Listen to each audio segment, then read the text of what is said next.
Hello friends, stock market की दुनिया YouTube channel में आप सभी का स्वागत है। तो आज की इस वीडियो में हम बात करेंगे दोस्तों मार्केट के इंडेक्स लेवल के बारे में। तो जैसा कि हम देख सकते हैं इंडेक्स लेवल पे आज हमें मार्केट में बहुत ही ज़्यादा रेट देखने को मिला। मतलब मार्केट आज बहुत ही ज़्यादा नेगेटिव देखने को मिला दोस्तों, वो भी इंडेक्स लेवल पे। अगर हम पोर्टफोलियो की बात करें तो पोर्टफोलियो की तो आज धज्जियाँ उड़ गई। पोर्टफोलियो पे आज हर जगह पे सभी को सिर्फ रेड और रेड मार्क ही देखने को मिला होगा फ्रेंड्स, ठीक है। जो कि बहुत ही ज़्यादा आज हमें पोर्टफोलियो बहुत ही ज़्यादा आज हमें डाउन देखने को मिला फ्रेंड्स। बट इसको लेके आपको कोई भी पैनिक होने की ज़रूरत नहीं है दोस्तों, क्योंकि शेयर मार्केट में इस तरह का सिचुएशन आते रहता है और मार्केट बहुत टाइम से बुलिश चल रहा था तो उसके बाद बेरिश उसको होना तय था दोस्तों। जो पुराने प्लेयर्स हैं या फिर जो पुराने इन्वेस्टर हैं उनको तो पता है, बट जो न्यू इन्वेस्टर आए जो देख के आए होंगे कि मार्केट अभी बहुत ही ज़्यादा बढ़िया है, उसको देख के जो न्यू इन्वेस्टर आए होंगे तो उनके लिए बहुत ही कठिन टाइम है दोस्तों, उनके लिए बहुत ही हार्ड टाइम है इस टाइम पे। क्योंकि जो पुराने इन्वेस्टर उनको तो पता होता है, पर जो न्यू इन्वेस्टर वो मार्केट को में सिर्फ तेज़ी को देखते हुए आ जाते हैं, और जब इस तरह की मार्केट डाउन होती है तो जो इन्वेस्टर्स है जो न्यू इन्वेस्टर वो पैनिक हो जाते हैं दोस्तों, ठीक है। तो चलिए सबसे पहले हम बात करते हैं आज हमें निफ्टी 50 इंडेक्स के बारे में फ्रेंड्स। तो सबसे पहले दोस्तों अगर हम निफ्टी 50 इंडेक्स की बात करें तो निफ्टी 50 इंडेक्स आज हमें लगभग 1.5% की गिरावट इसमें देखने को मिली दोस्तों, ठीक है। 1.51% की हमें इसमें गिरावट देखने को मिली, और इससे भी ज़्यादा गिरावट हमें मिड कैप स्मॉल कैप में देखने को मिली दोस्तों। और उससे भी ज़्यादा गिरावट की हम बात करें तो उससे भी ज़्यादा गिरावट हमें पोर्टफोलियो में देखने को मिली है फ्रेंड्स, ठीक है। तो इसके पीछे क्या रीज़न है दोस्तों, चलो हम स्टेप बाय स्टेप देखते हैं फ्रेंड्स। बट सबसे पहले आपको इसको लेके कोई भी पैनिक नहीं होना है दोस्तों, क्योंकि कुछ भी ऐसा नहीं है कि आप पैनिक हो या फिर पैनिक में आके अपने शेयर को कम भाव में बेच दे दोस्तों, ठीक है। आज निफ्टी 50 21-22 हज़ार पे चल रहा है, तो आने वाले टाइम में 30-35-40 पे भी चलेगा दोस्तों फ्यूचर पे। तो इसको लेके आपको कोई भी टेंशन लेने की ज़रूरत नहीं है दोस्तों, क्योंकि काफ़ी टाइम से जो मार्केट था वो बियरिश चल रहा था, बुलिश चल रहा था, तो उसके बाद उसको बियरिश होना था दोस्तों। तो चलिए स्टेप बाय स्टेप हम इसको फॉलो करते हैं कि मार्केट में आज हमें इतनी ज़्यादा गिरावट क्यों देखने को मिली दोस्तों। तो सबसे पहले हम देखेंगे दोस्तों डॉ जोन्स, अमेरिकन मार्केट जो है डॉ जोन्स उसको। तो डॉ जोन में हम देख सकते हैं दोस्तों कि डॉ जोन में हमें तो ऐसा कुछ नेगेटिव देखने को नहीं मिला, डॉ जोन हमें पॉजिटिव में देखने को ही मिला दोस्तों, ठीक है। तो ऐसा नहीं कि कोई यूएस मार्केट जो था उसमें बहुत ज़्यादा हमें गिरावट देखने को मिली, जिसकी वजह से हमें अपने इंडियन मार्केट में जितनी ज़्यादा गिरावट देखने को मिली दोस्तों, ठीक है। तो डॉ जोन्स में ऐसा कुछ भी नहीं था। तो डॉ जोन्स का जो आता है वो निफ्टी 50 के ओपनिंग तक ही आता है। तो चलिए हम निफ्टी 50 के ओपनिंग को देखते हैं। तो अगर हम इसका ओपनिंग देखें दोस्तों तो इसका ओपनिंग ठीक ही ठाक था, 22,500 के लगभग 400 कुछ पे इनका ओपनिंग था दोस्तों। तो जो डॉजन्स के साथ रिलेशन रहता है दोस्तों वो ओपनिंग तक ही रहता है। तो ओपनिंग तो ऐसा कुछ नहीं था कि 22,400 के जगह आपको 22,200 पे या 22,000 के नीचे देखने को मिला दोस्तों, ठीक है फ्रेंड्स। तो दोस्तों इसके पीछे का रीजन का इन्फ्लेशन है। तो दोस्तों मेरे हिसाब से तो ऐसा नहीं है, क्योंकि इन्फ्लेशन जो अनुमान से खराब आया है, जो उम्मीद थी मार्केट को उससे थोड़ी बहुत खराब आई है। बट इससे पहले भी इस तरह की न्यूज़ हो चुका है, इससे भी खराब इन्फ्लेशन जो था वो आया था दोस्तों, ठीक है। बट उसके बावजूद भी हमें मार्केट का इतना वर्स्ट सिचुएशन देखने को नहीं मिला था जो दोस्तों जैसा आज हमें देखने को मिला। तो इन्फ्लेशन की वजह से सिर्फ इतनी ज़्यादा गिरावट तो दोस्तों नहीं हो सकती। तो अब दोस्तों हम जो दूसरा देखेंगे वो हम देखेंगे दोस्तों डॉ जोन का फ्यूचर। तो डॉ जोन का हम फ्यूचर भी देखें दोस्तों, तो यहाँ पे भी हमें तेज़ी देखने को मिला दोस्तों, ये भी हमें पॉजिटिव में ही देखने को मिल रहा है। तो डॉ जोन के फ्यूचर में भी हमें ऐसा कुछ देखने को नहीं मिला दोस्तों। अगर हमें इसके फ्यूचर में 400-500 पॉइंट की गिरावट देखने को मिलती दोस्तों, तो इंडियन मार्केट में जो हमें गिरावट देखने को मिली उसके पीछे का रीज़न कुछ फॉरेन मार्केट से रिलेटेड होता दोस्तों। तो इसका मतलब ये है दोस्तों कि ग्लोबल मार्केट से रिलेटेड दोस्तों ये कोई भी इशू नहीं है।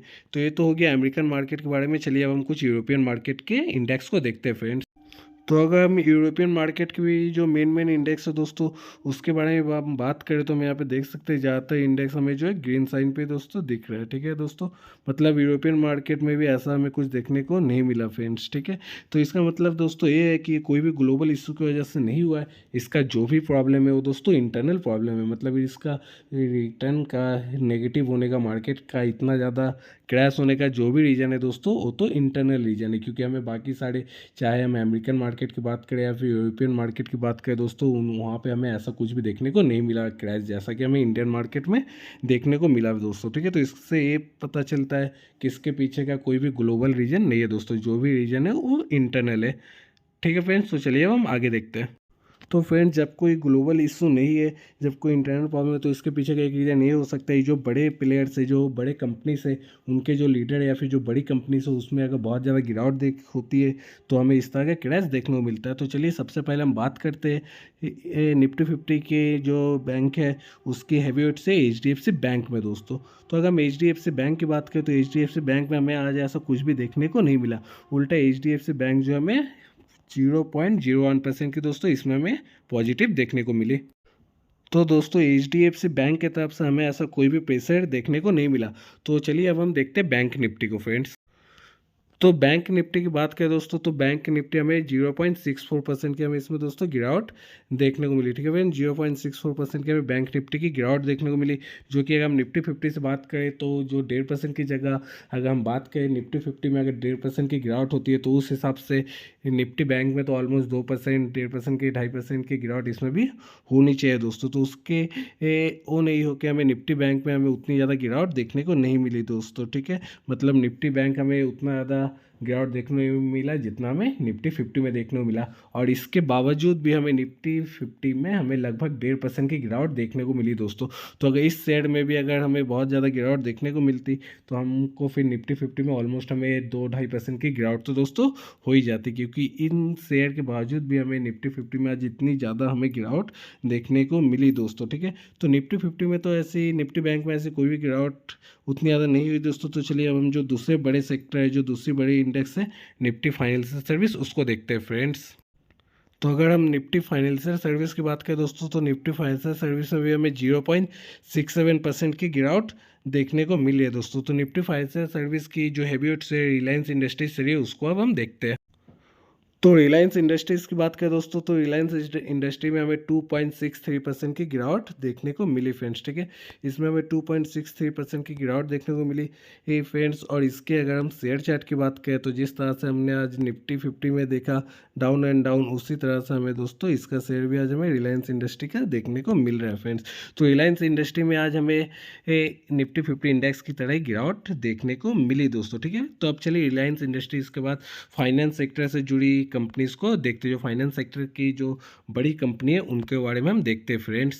आईटी सेक्टर की बात करें दोस्तों तो आईटी सेक्टर की सबसे बड़ी कंपनी है टीसीएस। तो टीसीएस में दोस्तों हमें यहाँ पे 1.27% की गिरावट देखने को मिली है फ्रेंड्स। ठीक है, और अब जो आईटी सेक्टर की दूसरी बड़ी कंपनी इन्फोसिस, उसके बारे में बात करते हैं दोस्तों। तो इन्फोसिस में हमें ऐसा कुछ भी गिरावट देखने को नहीं मिला दोस्तों। उल्टा में इन्फोसिस में थोड़ी बहुत ये पॉजिटिव में हमें इसका क्लोजिंग देखने को मिली है फ्रेंड्स। ठीक है, यहाँ पर तो अब हम बात करते हैं दोस्तों बैंक की, निफ्टी बैंक की एक और हैवी शेयर दोस्तों जिसका नाम है आईसीआईसीआई बैंक। तो आईसीआईसीआई बैंक में हमें एचडीएफसी बैंक की तरह देखने को मिला है दोस्तों। इसमें हमें 0.48% की तेज़ी देखने को मिला है दोस्तों। तो इसमें भी हमें ऐसा कुछ गिरावट देखने को नहीं मिला है फ्रेंड्स। ठीक है, और ना ही कोई बिग बड़ी कंपनी में दोस्तों अगर हम एक कंपनी को छोड़ दें रिलायंस इंडस्ट्रीज़, तो रिलायंस इंडस्ट्री को छोड़ के कोई भी बड़ी कंपनी में हमें इतना ज़्यादा गिरावट देखने को नहीं मिला है फ्रेंड्स, जिसको लेके हमें पैनिक होना चाहिए। ठीक है फ्रेंड्स, तो ये तो हो गया जो बड़ी कंपनी से उनकी बातें। अब हम चलिए जो बड़े इंडेक्स है मतलब निफ्टी 50 के बाद और जो बाकी सारे इंडिया के मेन इंडेक्स आते हैं उसके बारे में हम बात करते हैं फ्रेंड्स यहाँ पर। तो यहाँ पे दोस्तों अगर हम बात करें तो सबसे पहले हम देख सकते हैं निफ्टी 50 में हमें 1.51% की गिरावट देखने को मिली है दोस्तों। ठीक है, और निफ्टी 50 के बाद अगर हम बात करें निफ्टी नेक्स्ट 50 की तो उसमें हमें 3.75% की गिरावट देखने को मिली।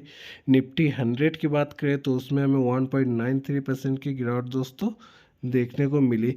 निफ्टी 200 की बात करें तो उसमें 2.32% की गिरावट देखने को मिली फ्रेंड्स। ठीक है, निफ्टी 500 की बात करें तो 2.60% की गिरावट। निफ्टी मिड कैप 50 की बात करें तो 3.86% की गिरावट देखने को मिली है फ्रेंड्स यहाँ पे। ठीक है, और अगर हम उसके बाद निफ्टी मिड कैप 100 की बात करें तो 4.40% की हमें यहाँ पे गिरावट देखने को मिली है दोस्तों। और स्मॉल कैप 100 की बात करें तो उसमें 5.28% की गिरावट हमें देखने को मिली है दोस्तों। मतलब हम यहाँ पे देख सकते हैं कि निफ्टी 100 के बाद निफ्टी 50 के बाद मतलब हम जिस तरह से इंडेक्स वाइज मतलब वैल्यू वाइज हम जिस तरह से यहाँ पे नीचे आएंगे तो हम देख सकते हैं जो हमें गिरावट की परसेंटेज जो हमें उतना ज़्यादा देखने को मिलता है दोस्तों। ठीक है, मतलब जो जिस वैल्यू का इंडेक्स जिस इंडेक्स का वैल्यू जितना कम होते जाए उसमें हमें पिटाई उतनी ज़्यादा देखने को मिली है दोस्तों, और उसमें हमें उतना ज़्यादा गिरावट देखने को मिला है दोस्तों। हम देख सकते हैं यहाँ पे अगर हम सारी जो इंडेक्स उसकी बात करें मिड कैप 150 में तो हमें 4.17% की गिरावट यहाँ पे देखने को मिली है दोस्तों। स्मॉल निफ्टी स्मॉल कैप 50 की बात करें दोस्तों तो 5.25% की।